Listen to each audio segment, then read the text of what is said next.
Okay, everybody, it's about 2 o'clock, so let's get started with the webinar. I know there's people still arriving, but they can join us as we continue on.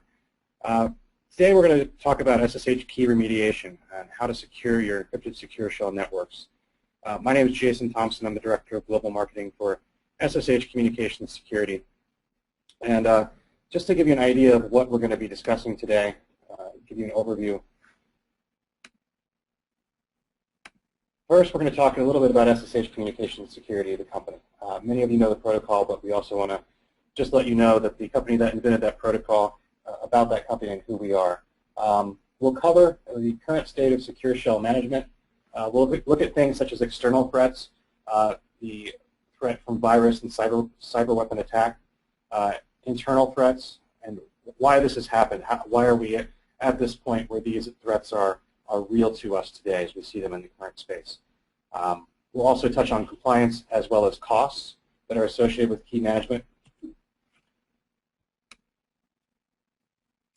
And then what we'll look at is key remediation processes. So we look at first, here are the issues that are present. Here's what we're seeing in the environments. Here's what our customers and a very large customer base of that is telling us. And as experts in the field, we've put together a key remediation process using advanced tools that we've developed to allow you to discover, monitor, enforce, automate, rotate, and continuously monitor your environment to make sure that you're meeting compliance objectives as well as ensuring the security of your environment. And in addition to that, we recently announced a SSH's key remediation services, which is actively deployed in several sites. Which is actually going into environments and doing key remediation and leveling projects to get things back to compliance, get things up to security code as far as internal and external, and also providing a pathway forward to making sure that you remain in compliance and that your security is hardened for your secure shell environment. I'll go into that as well. So starting off just a little bit about the company, SSH Communications, we are the inventors of the SSH protocol.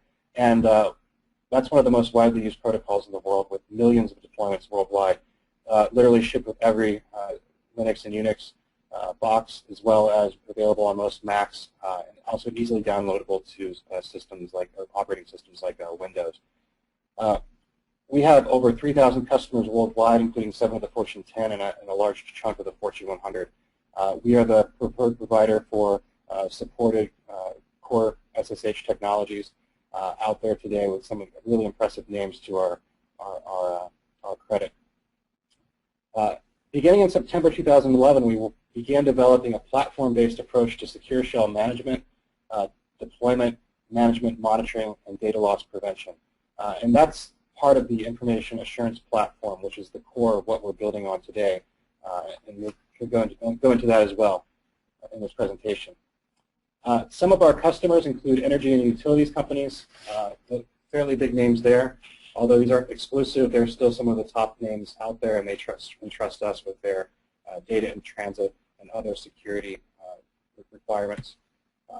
As far as government organizations, as a FIPS certified product, we are in almost every type of large federal government agency that you can imagine, as well as state and local. And also internationally, as we are an international company. Financial organizations as well, so hitting some of the largest organizations in the world. In fact, a lot of the big drivers for initial use of any type of security products comes from financials because of the obvious risk of the higher levels of threats that are targeting the financial sectors. Retail organizations, obviously looking at PCI requirements. We can help solve those issues as well. And healthcare, so there we're looking at HIPAA. And for each of these, you're looking at overall general compliance and security risk. Each use case is slightly different. But overall, we're able to provide across many verticals, not just these exclusively, but we have to, of course, limit to a certain number of verticals for purposes of time. But many customers, many verticals, many different use cases, highly flexible system that we've developed to help our customers. Now onto our information assurance platform. Now, the information assurance platform is designed to be a minimally invasive and highly interoperable platform that interoperates on, from the standpoint of access controls and key management, which is what we'll focus on today, OpenSSH and Tectia SSH client server and mainframe products. In addition to that, we also provide configuration management, host key management, deployment management. And also with our crypto auditor solution, which we recently announced, we actually provide the first inline on-the-fly and very easy to deploy and use crypto auditing solution for your SSH, SFTP, RDP, and beginning in Q4, SSL and FTPS environments. So that's an exciting product to us that runs in tandem with the platform. Today we're going to focus on user key management and access controls because that's a pretty big issue, as well as key remediation and highly targeted. Overall, our goal with the platform, and since we started developing it, is to reduce cost, eliminate risk, and drive compliancy. And again, as I said, this is a minimally invasive and highly interoperable platform. So it's designed to really lay on top of your existing infrastructure, so there's no need to go in and do a massive rip and replace in your environment. You basically can put this on top of your existing infrastructure, and with the proper deployment, you're ready to go. So let's start looking at the problem here. And we kind of phrase this as, from the standpoint of, are you playing Russian roulette with your critical information assets? And this is actually something that we kind of came up with as we were going into different organizations and environments and looking at the overall SSH environment. You know, that's been around for, SSH as a protocol has been around for quite some time. And we were kind of looking at what are ways that we can help better manage and control and provide security and compliance in the environment. And as we looked at this, we're saying, while data in transit and SSH has done a fantastic job at the protocol level and also the software that drives it, now is the time when we take a look at the threat vectors that are out there and see how can we harden this gold standard workhorse protocol so that we can better help OpenSSH and our SSH Tectia customer base. So if we look at just brute force attacks, this is from IBM's X-Force Trends. SSH brute force attacks are on the rise, and part of the reason for that is because this is where the critical information assets are in the organization. So it's the real lifeblood of the organization. If you want to go in and find something of great value, obviously, if you can get into the encrypted networks, that's where it is. On top of that, unless you have a solution like a crypto auditor, for instance, in place, it's also possible for you to start maneuvering around the networks using the encryption software itself against the organization that's being attacked. So we're actually seeing this increase. We're seeing this. We're talking to people. I was at the recent PCI conferences in Orlando and Dublin, and they're saying, yes, these really trusted networks are becoming under increasing attack, so we need to make sure that we can continue to provide the level of control and access control so that we can continue to defend those networks. So if we look at this from the standpoint of an external threat vector, obviously we've got the hacker and they could potentially breach the perimeter. Now we've all had this conversation about zero trust models and how porous the perimeter potentially is in environments. So in our environments, we all know that there's a potential for risk, but we know that advanced persistent threats are out there. And we know that people are targeting organizations, especially organizations with credit card data or other personally identifiable information that they can sell and make money off of. So in this case, we know that attacker, it's really not the question of if it'll happen, but when a breach occurs. In this case, if an attacker were to breach and get a hold of and target your SSH keys, and they were able to acquire them, you would then have an issue where the attacker would be able to access those servers. If they are able to gain root access to those servers or a group of servers in the environment, they potentially can go through that entire environment and use that data, pull that data out of the environment. And if you're not monitoring that traffic on the way out, they could pull that information, those information assets such as credit card information and so forth, out of your environment, and you could be actually absolutely blinded to what they're actually doing.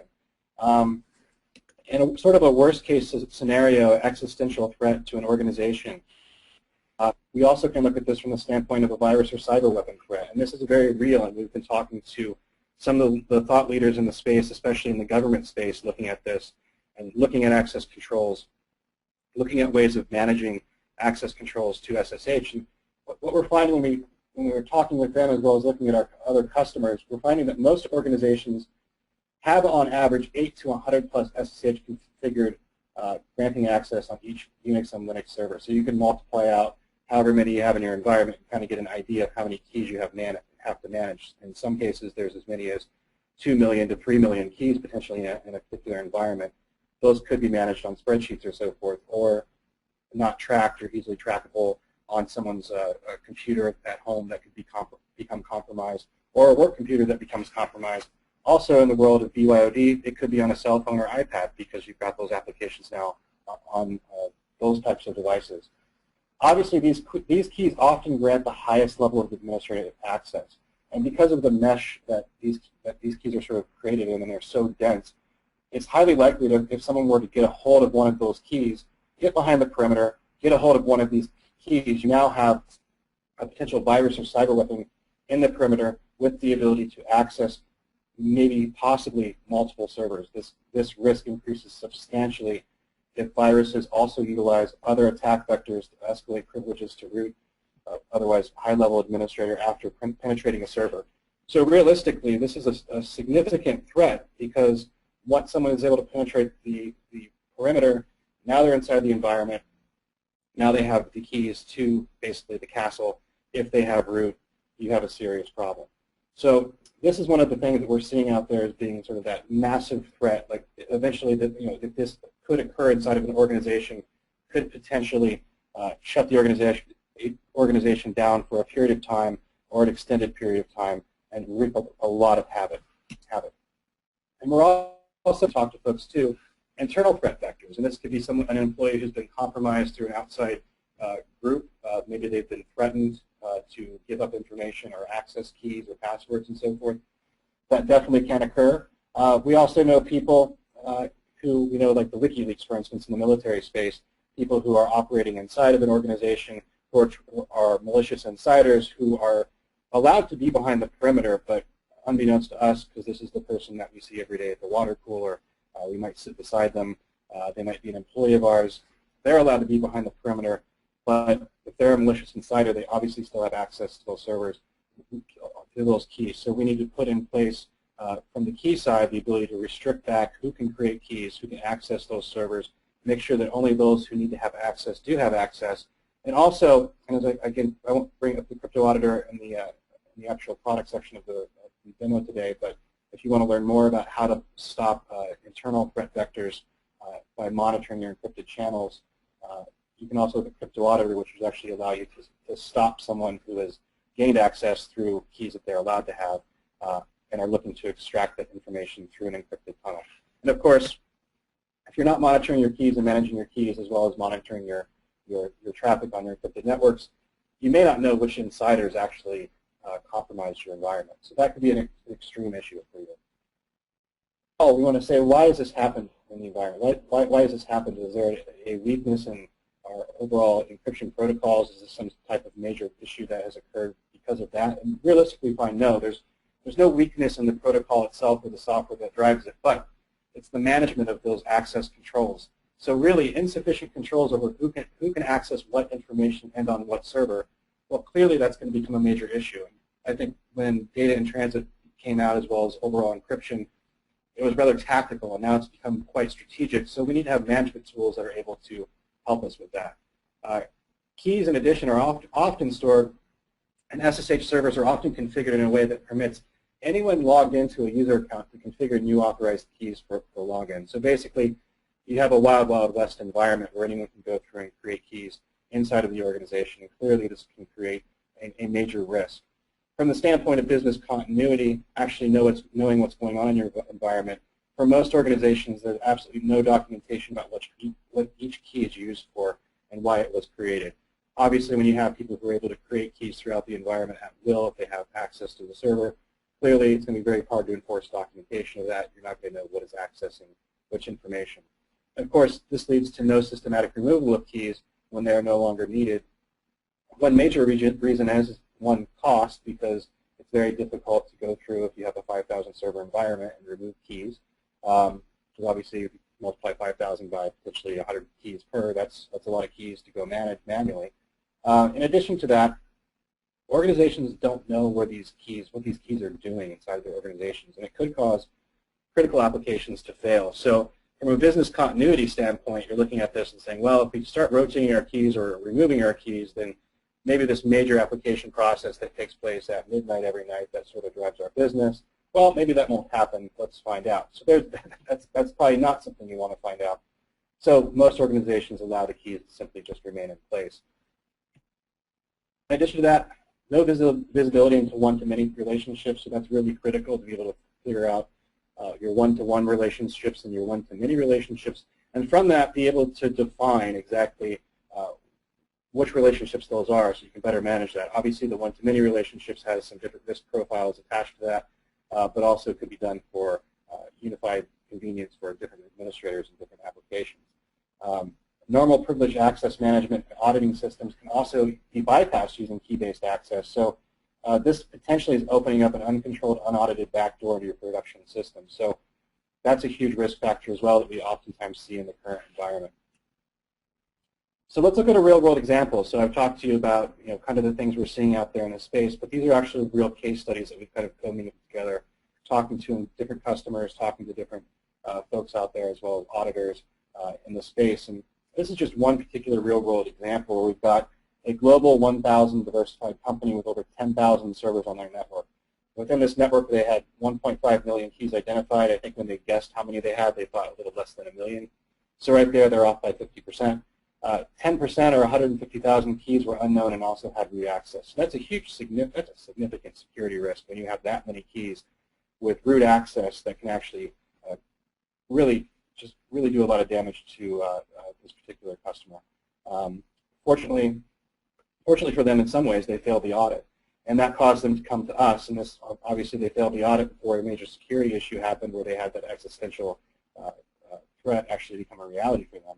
And they selected Universal SSH Key Manager to be the solution of choice, as well as our services, to go in and level the project, do the key remediation, level their environment, and then move forward with continuous monitoring and management, which is now a project that is successfully underway. So this is a big step for this company to actually be able to move from having a highly insecure, a very leaky key management process, auditors coming in. This in this case was actually a SOX audit, but the PCI audit was next, and that was doomed to fail as well. So when you start looking at this from that standpoint, and you look at what our capabilities are, why would you not want to fix this, knowing the existential threats that could potentially threaten your business?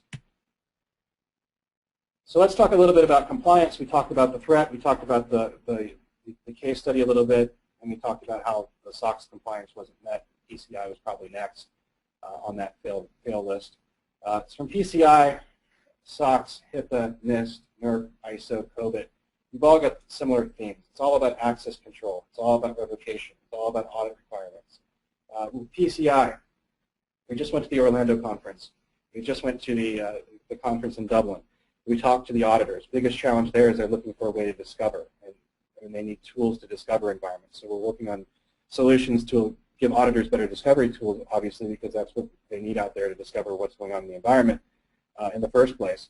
But in addition to that, this was seen as such a high, we brought this to the attention of PCI, it was seen as such a high-level issue that they actually have 5 new subjects up for consideration, or 5 new updates up for consideration for the next version of PCI, related specifically to encryption keys and cardholder data, as well as one, I think one of the 5 was for monitoring encrypted traffic. And basically, what this is doing for PCI and some of these other environments is that there's right now general language that actually does require control for things like passwords, but that's being read somewhat as also applying to the keys as well in encrypted authentication methods. So that's really where your SOX and your PCI issues are coming in. But if you look at HIPAA as well, you can also see that HIPAA requirements also have the requirement that you control the access to, and you have policies and procedures in place. NIST is actually a really interesting one as well, as that's a lot of that's driven by the government, what government's required to do because of the heightened level of security or insecurity in their environment because of how often they're attacked. From the standpoint of NIST, we've been talking with some folks there, very interested in looking at this because there's really been no effective way to, and governments tried Kerberos or PKI, which does not fix their existential threat, the cyber attack or virus, might manage the access control a little bit better. But when we start looking at Kerberizing your environment or PKI, really only managing the keys is really going to help you with your SSH encrypted security, and they're really worried about the security. They're worried about the management aspect of that, from key generation, key distribution, key revocation, Also, NIST is interesting too. They add in some alarming language, such as in case of an emergency, how do you do an emergency key revocation, and how do you do key recovery in case of a disaster of some type. So obviously that is looking at it from the standpoint of the national security standpoint. But I think as organizations are looking at this, why not adopt best practices if you can? This will become a best practice, hopefully, within the government, and hopefully driving that out through other compliance mandates as well. In addition to that, we can also look at NERC, which is also very important. We always hear about our critical infrastructures being threatened by or potentially at risk because there's a ton of legacy solutions inside of our utilities networks. In the case of NERC, looking at this from the standpoint of verifying access privileges and implementing policies regarding password or key strength, removal of accounts, disabling of accounts, and other controls over administrative accounts. In addition, you also find some ISO compliance. So if you want to be ISO compliant for key management, that's 27001-1, and COVID, IT Government's Framework, which is also going to touch on cryptographic key management. So it's good to stay ahead of the game. Folks are now already getting the red X from the auditors for SOX. Probably soon, shortly, we're going to see more PCI, HIPAA. NIST is actually coming down the pipeline, and we'll probably see NERC as well. So this is a great time now to start to look at this and say, how do we identify what's going to happen in the next version of this or current versions of our compliance mandates, and also the obvious security issues as well, which we always want to provide security, not just compliance. So cost as well. So we talk a lot about the security aspects, the compliance aspects. Our CIO is liking this because of the security issues and the compliance issues, but also the CFO is going to be pleased with this as well, because right now when we go inside of an organization, we do an economic analysis and say, what exactly is your process and what are you doing inside your organization to actually manage these keys? So in most cases, SSH key management operations are done manually with a 6-step process: key requests, approval process, key pair creation, transfer of keys, configuration, and testing. So it's a 6-step process. It's typically done very manually. Some organizations manage it better than others. Most can't enforce, obviously, with monitoring and so forth, because they don't have monitoring capabilities. It's very difficult to enforce. But this is their process. So as we've done an economic analysis of one customer, actually, we went into their environment, started doing interviews to see how much different groups were, how much time they were spending, how many servers they had in their environment. And basically, in a 20,000 server environment with an average cost of about $60 per hour, the estimated operational cost per year for this customer is about $3.8 million per year. So multiply that by 10 years and a decade, you're spending about $40 million in a decade just to manage the processes here. And that's a huge expense when you think about the fact that, one, you've got the security risk, you've got like potentially hundreds of admins running around the organization creating these keys. Security risk, also a cost issue, also a compliance issue. Here you really got the governance risk and compliance and also the cost piece all covered together by just by managing your keys. So what I go to now is looking at key remediation and the key remediation process. So we talked about the problems, the threats that are out there, the potential existential threats. We're talked a little bit about the current state as we've seen it. We've shown you a real-world example, and we've also gone through the compliance mandates as well to say, here's the compliance mandates. People are now failing those compliance mandates. That's why they're coming to us. This is only, compliance mandates never get less complex. They only get more complex and severe, sometimes for good reasons, sometimes for not. But in this case, we can actually see that there is an issue.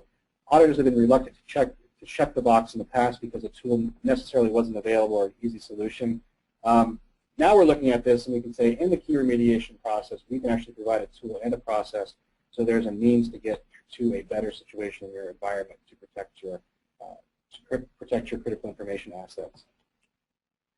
Step one in that process, of course, is discovery. So, and we always have to be very, very careful to make sure that folks understand that discovery alone is not a process to get in compliance or to provide better security. Discovery is just one step of that. But it's a very important step, but it's just the first step, so you don't want to miss the other steps as we go through this. We're the only solution out there that can actually provide each capability so you can go through each step in the process. But discovery in and of itself is important because it allows you to define and look at all existing trust relationships. So basically, who can access what? And as we said before, that's one of the critical issues of encrypted network security is now it's in the current state for most organizations, it's very difficult to know who can access what. This though, in the discovery phase, we're able to help you find all of those existing trust relationships and map that down to your servers and users and do deep discovery inside of that. This, of course, requires discovering all user keys that are authorized for login, authorized keys, and all private keys, so your identity keys. This must be done for all users and all servers, and preferably also desktops, because that could potentially be the weak point in your environment. So that's a really critical piece for discovery. Second piece on this, too, agentless discovery is really important, because that is actually an entire agentless deployment for your key management system is really critical, because that's going to save a ton of time and a ton of money in going out and doing the discovery process to actually use the SSH itself to manage this process. Step 2, monitoring. So monitor the environment in order to determine which keys are actually used and where the keys are used from. So one or multiple sources. So you've got to have this critical step of being able to monitor the environment. You can also remove orphan keys or keys that are no longer in use. Obviously, you don't want keys that are out there. Maybe someone copied a key passphrase or something like that. So we want to make sure that that information, which could be stored in a simple text file, isn't available out there, just from a housekeeping standpoint, but also from a security standpoint. Step number 3, we're looking at enforcement. So you want to enforce approvals through proper processes for all key setups and other key operations. This is done by relocating all authorized keys to a root-owned location and changing SSH configuration accordingly. So this is really going to be that centralized key creation process that allows you to really restrict key operations so that only the key manager or root can actually create or remove the new authorized keys. In addition, they'll be able to detect unauthorized key operations occurring outside the key manager, i.e., for example, key set up by a root user. And also, the enforcement policy of this, which kind of folds into monitoring a little bit, is to generate alerts about key-related activities. As far as automating, we're talking here about eliminating manual work. So we talked about the cost piece as well, but also with the cost piece kind of in tandem comes the security piece, because we want to eliminate human errors when we're talking about putting an automation in place. Because obviously, if you've got potentially hundreds of admins running around the organization creating their own SSH keys, that could create a significant risk. Just because they could be completely nice guys doing the right kind of work, but they actually do something wrong, like make store a key someplace where they shouldn't, or gain access to a system that they shouldn't have access to, and then become compromised. So automation is very important. Also, to reduce the number of administrators who need to have access control privileges, as I just said, that's really critical to make sure that you only have a few people in the organization, highly trusted admins, who are able to use a centrally managed tool to be able to do all this work. In addition to that, we've built this product understanding that you don't want to have a company that's using multiple UIs. So you can use our own key management solution through the GUI. We also integrate with our APIs into ticketing systems, SEMs, and so forth, so that you can actually integrate your process into a centralized solution. So that's really important, a really important automation and integration piece as well. Step 5, rotation. So obviously, we all know this. We look at this from the standpoint of every 30 days or 90 days, you have to change our password for work to a different password that we haven't used before, including caps, at least 8 digits, and some type of symbol, and some letters as well. Whatever password enforcement capabilities we have, and we have to change it all the time. So there we've got enforcement of the strength of the password as well as rotation of the password. And why do we do that? Well, simply because we know that the longer that the key is out there, the more opportunity or risk that is posed by a compromised or copied key. So essential security practices, we've been doing this for many years. It's probably high time we apply that as well to our encrypted networks that have such important information traveling across them.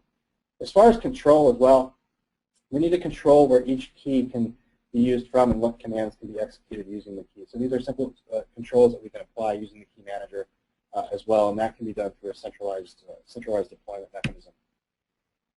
Step 6, continuous monitoring. So this is a really big one. So after you've gotten everything leveled and backed up and squared away, we want to make sure that we can continuously monitor the environment, detect and alert on any non-approved key setups or removals. And this is just going to add an extra layer of protection, and also it's going to meet a lot of government compliance requirements for those on the government side with FISMA to be able to constantly look at the environment and get updates and real-time or near real-time on what's going on in the environment to make sure that something out of policy doesn't occur. Finally, so SSH key remediation services.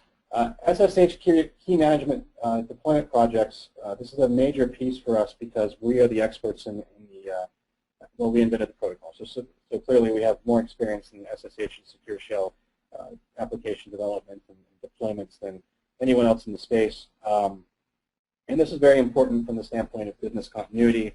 Obviously, if you're doing a large environment, so you're dealing with 10,000 hosts in the environment, if you cover your environment, start making changes, you can have some significant issues in that process. So we've got experience with this doing major projects. What we do, so we can do key discovery for SSH keys. We can do deployment and configuration of SSH keys. We can do integration of key management systems to enterprise ticketing, change control and approval systems. In addition to that, we can set up the automation of key removal and rotation. Also the remediation of key-related compliance problems, so we can actually help you prove to the auditor that you're now in compliance as well. In addition to that, full SSH management services overall, including the key management in addition to that. So we actually do deployment configurations, have people on site who can actually help you with any issues that you might be having in your environment. So I'd just like to ask a couple questions now, a couple polls if possible, and then we can go to a little bit of Q&A. And if I can't answer your Q&A questions, I will hand that over to our R&D folks, and they'll actually respond to you if I'm not able to do so. So first one, just to get a general idea of if we're on the right track here with our audience here, is solving these key-related security issues, are those things that are important to you? Is this something that you see as being very critical or not? And some folks are saying, yes, it's very critical. Actually, we have 100% of folks saying that this is very important to them. 61% voting now. I'll keep it open for a few more seconds. This just gives us good feedback as far as what you guys are thinking and what you're seeing out there in your own space. And of course, we can always build that towards our solutions, towards what our customer demands or the environment and market needs. So I'll go ahead and close that poll, and we'll just do one more. So just to give an idea of how is this fitting within your project pipeline. So is there an existing project in your pipeline? Is there something planned coming up? Is this something that you're just now getting a little bit of an idea of there's an issue? So there it's a little bit different. So we've got about 50-50 or so saying that yes, we've got a project, and no. So that's interesting. But still, people knowing that's an issue and a security concern. So one of the things we can do too is help you if you're a person concerned with the key remediation and access controls in your environment. We can actually help you upsell that concept to your supervisors to show them the risks that are there. And if you want help with that, if you want to learn more about our key remediation services, you can actually contact me directly. That's fine, jason.thompson@ssh.com. Also, sales@ssh.com will give you our sales development as well as our technical support crew. They can always help you with that as well. And if you've got any questions, I know we've actually gone a few minutes past our 30-minute mark, and I know everyone's got a busy day in front of them. So if you've got any questions, feel free to shoot those my way. If you have questions afterwards as well, go ahead and just email me, I think, or reply back to the webinar announcement, and we can help you with that. Again, jason.thompson@ssh.com or sales@ssh.com. All right, so I think I've taken up about 35 minutes of your time and promised you 30, so I appreciate the extra additional time. If there's anything we can do for you, again, let me know. And everyone, thanks for attending, and have a really great day. Goodbye.